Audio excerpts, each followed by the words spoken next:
Hi guys, ArchieLuxury, and who do I recommend in America? In America, who do I recommend for quality pre-owned wristwatches? David SW, David SW, David SW. Go to davidsw.com. He is the best, the greatest pre-owned dealer in all of the United States of America. David SW, David SW, David SW. Hey guys, it's your Pontiff, Archibald Chesterfield III AC3, and today we are on the Paul Pluta channel. I am doing paid review 21QB28. Quick wristwatch check. I'm wearing my Rolex Submariner. I'm wearing the Sub. I haven't worn it for a while, wearing the Sub today. Now let's jump straight into this paid review. Dear Archie, I recently rekindled my love for watches and plan on adding a few pieces to my small collection. I currently own a Patek 5196P, that's the Platinum 5196, gifted to me recently for my 40th birthday. Wowzers, who gifts that? That's an amazing piece. A JLC Grand Tourly in yellow gold, mid-90s. A Breitling old Navi timer, early 2000s, and a Breitling chronomat, late 90s.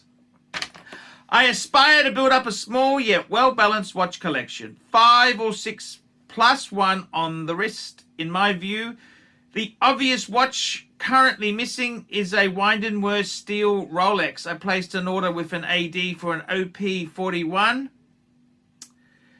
Dark blue, and am flirting with the idea of getting a Milgauss black dial green sapphire, also from an AD. I don't mind the long wait and prefer to get mint condition watches. I've always loved the dark blue on the OP. Recently I've been getting into all things green. The combo of these two simple steel watches is a killer. Also, I am not into the more conspicuous Rolexes, Submariner, GMT, etc. Just never fell in love with these designs. I like to stay understated in my looks and in my profession. I'm a lawyer with a small independent practice. As a next step, I had my eye on a Patek complication. Started thinking about getting a world time in rose gold, but I prefer the earlier 5110 with round case to the current 5230 with edged. It's talking about the lugs, how the legs on the lugs there. I would consider a 5130R, that's the 39.5mm world time, as I like the larger size and prefer the light dial to the 5230's dark center dial. Pricing wise, the older world times are considerably cheaper from dealers. As I mentioned, I prefer to buy from ADs. Today, my focus has definitely shifted to the annual calendar moon phase 5205R black dial. The AD could get hold of one in about a year, which is fine. The case, lugs, and overall design is just stunning. The 5205G with blue dial is also incredible, and I am looking for a yellow or rose gold to better complement my 5196P. The 5205R, that's the annual calendar, would make a great addition, great additional dress watch in the collection, but I feel like it can also be worn for more smart casual purposes as well. As my luck would have it, while looking for a 5205R, to try on, I came across a 5905 brown starburst dial at an AD available right away. As amazing as this watch is, my thoughts are that from the point of view of a balanced collection, I'm not really looking to add more chronographs. I prefer just an annual calendar as a next complication or function to add to the collection.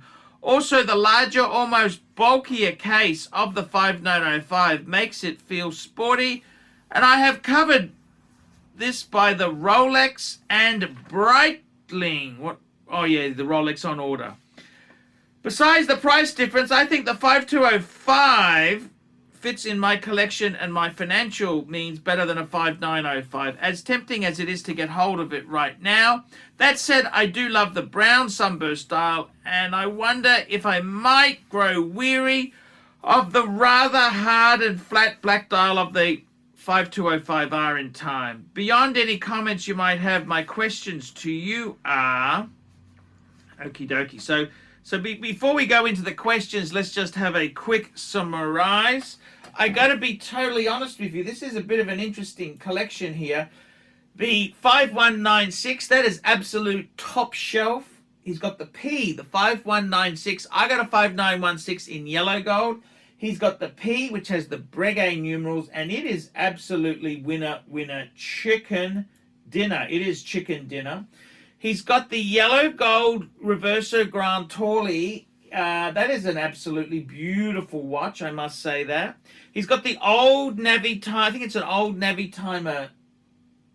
It's the old Navy Timer 2. I had the same model, which has got a Valjoux 7750 in it. It's got the date at 3, which I actually liked. It's got the eyes 6912, and it's got the date at the 3. And yes, it's actually, you know, they're not that collectible because of the 7750 Valjoux movement, but cool enough. I got to be honest with you, the chronomat is just, I'm not so sure. I mean, that's completely out of space. It's like we're talking about a Rolls Royce in the collection. We've got a Mercedes SL, and then we've got an old Escort. You know, it's just Ford Escort, an old Ford. You know, it's completely out of whack there, and I wouldn't really give it much credence.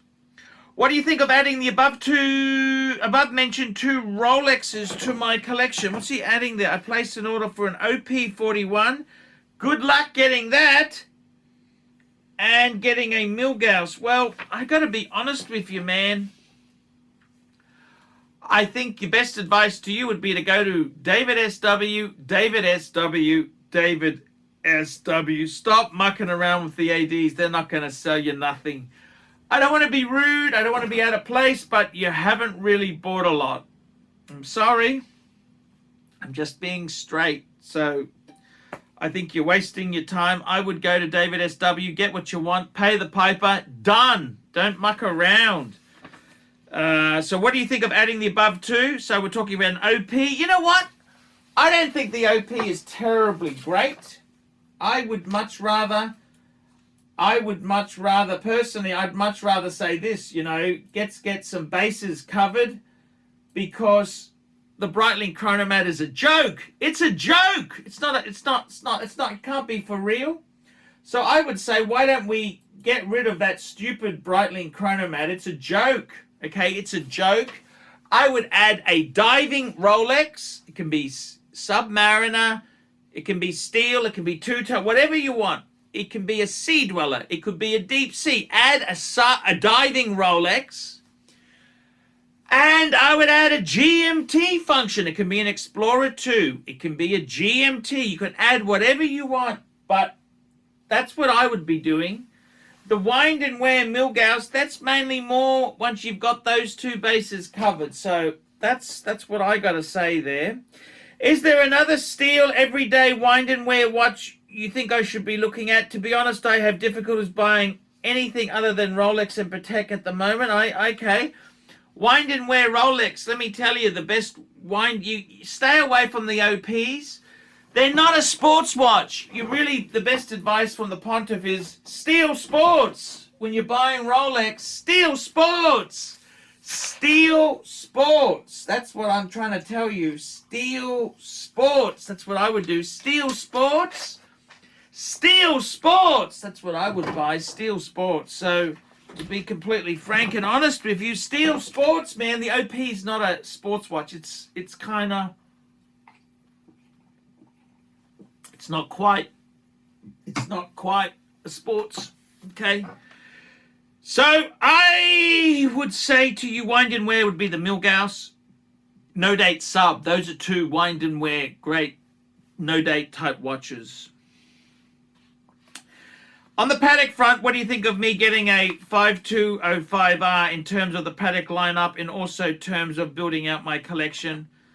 Let me say this, 5205 is absolutely amazing model. It's an annual calendar. It's beautiful. I think you're being a bit fussy. To be completely frank with you, I think, I would perhaps look at the 5146. That's a nice modern size. I would look at the 5396 and I would look at a 5205. It doesn't really matter the dials or combinations. They're all winners, okay? So I wouldn't be too fussed about being so picky. So they're all bloody good. Then you go, would you go for a world time over an annual calendar? Good question. And I'm the perfect man to answer that because I actually have a world time and an annual calendar. I got to be totally honest with you. I find both of them pretty useless because my eyesight, I got to use glasses to really see them. But okay, what is better? What do I think is better? See, I like the world time because it's easy to set. It's kind of wind and wear. You just set the time in 24-hour time and then it tells you the time all around the world. Personally, if I had a choice of an annual calendar or a world time, any day of the week. It's one of Patek's signature complications. It's simple but complicated. I think the world time is the better watch. Okay, that's just my opinion. Should I pass on the 5205 in favor of the 5205R? Or rather, should I pay more for the 5905, even though I wasn't planning on getting a chrono function because it's rarer and may appreciate more in value than the 5205? For your information, I'm not planning on ever selling any watches, but it would be nice to know that my watches have kept or increased in value. I got to be completely honest with you. I think both of them are winners. They are both beautiful. 5205 and a 5905. I think they are both absolutely gorgeous. They are both gorgeous. They are both gorgeous. Which one's better? Well, obviously the complication, it's a double complication. You've got an annual calendar and a chronograph. What would I buy? Seriously? I think honestly the standard annual calendar is actually amazing enough. Yeah, I think it is amazing enough. I think it also, you mentioned, look, I'll be honest with you, with the collection you're showing here, that Breitling garbage, man, I don't know how tight money is, but if you think they're special, something's wrong, okay? They're not garbage, but they're, I don't know how tight money is for you there. And a lot of people, they don't want to they try and justify things by saying, you know what, I like the cheaper one more, blah, blah, blah. But let's be honest, okay? If I had the choice, I'd get the annual calendar with the chronograph. It's amazing, but it depends on your budget, man. All of these things are amazing. Does it matter? Not really. Better investment? Ooh, bad words, nasty words. You don't buy this thing. It's a Patek is something investment, but they're both pretty damn good. I don't see either of them being dogs. I mean, I don't like the wording in better investment or da. I mean, it's Patek Philippe. I'd be more concerned, someone who says that, what are you doing with that garbage chronomat? That's what I want to know. That is garbage. And the Breitling, it's not really classy. Okay, I'm sorry to tell you this, but it's got a Valjoux 7750 in it. Hamilton uses that same movement. That concerns me. I'm not going to kiss your ass to justify getting the cheaper one. Personally, they're both amazing, but I'm not seeing much belief here that you're actually going to do this. Personally, I'd go to David SW and get a good pre-owned one. I don't understand what the... I don't understand. I don't understand. Do you have any advice for me in general as an aspiring watch collector in terms of buying watches and how to think about building a varied, balanced, small collection. I tend to think, I got to be honest with you, you got to know when to get rid of trash. Okay? The Patek Platinum, amazing. The JLC, it's excellent. The Breitling Old Navitone, okay, keep that, but the Chronomat is garbage. It's garbage. It's garbage. It's garbage. So my advice would be, I don't want to be rude to you because you sent me a nice PayPal, but I get the feeling money may not be as... I would tend to say I would look at a 5146. That's going to be much better value secondhand than trying to get the five. You know, I'm just concerned that you may not be up to the financial cost. I don't know if you can afford it if you've got that stupid Chronomat. If that means something, it's kind of... It's a nothing watch. So my advice to you is to... Rolex is... You need to have... You cover your bases. I find for most people, get a diver, get a GMT. Get that in Rolex. In Patek, I think it's nice. You don't have to have the... I think a 5146 is a great buy. Personally, you know what I'd be doing? Seriously, I'd be buying a...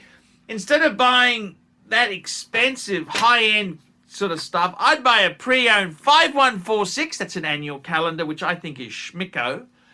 And I'd buy a 5130. That's what I'd buy instead of... I'd get a two for one deal. I'd be doing a 2-for-1. That's what I'd be doing, but... I don't think you want to hear that. You kind of got your, I just get a bad vibe with it. But, man, you got to go with what works with you. I'm just telling you how I feel looking at this collection holistically. Okay, so, yeah, that's kind of how I feel about it. Guys, tell me what you think. Put some comments below. Like, subscribe, and tell your friends. Just tell them what we think. And guys, remember, I can't survive on Google Ads. I desperately need paid reviews to keep this show on the road. I'm not getting the Google Ads, and I got a new crew. The super chats, they're stealing all the good ones. So, guys, I really do depend on these paid reviews. Okay, guys, catch you in the next one. All these neck just wanna be a mini me. All these neck just wanna be a mini me. All these neck just wanna be a mini me. Feeling me, any me. All these neck just wanna be a mini me. All these neck just wanna be a mini me. All these neck just wanna be a mini me. Feeling me, any me. All these neck just wanna be a mini me. All these neck just wanna be a mini me. All these neck just wanna be a mini me. Feeling me, any me. All these neck just wanna be a mini me. All these neck just wanna be a mini me. Like, subscribe, and tell your friends, and don't be afraid to get a paid review. $50 for a paid review. It helps me stay full-time on YouTube, and I will see you in the next one. $50 paid review. I can't survive on Google Ads. I need your support. And guys, you could also sponsor me on Patreon. Patreon allows you to pay as little as $1 a month to keep me on YouTube. Hey guys, ArchieLuxury. Who do I recommend for watches in Brisbane and Sydney? Vintage Watch Co. That's correct. Vintage Watch Co. in Brisbane Arcade in Brisbane and the Strand Arcade in Sydney. Vintage Watch Co. Brisbane and Sydney. Ronnie, I've known him since the late 90s. Ronnie is a top bloke. Luke is a great guy. Vintage Watch Co. That is who I recommend in Australia. Check out Vintage Watch Co. and the guys' amazing range of watches. They also do service and repairs. Vintage Watch Co. That is where the Pontiff goes. You know, some of my Pateks came from Vintage Watch Co. That's right, guys. Vintage Watch Co.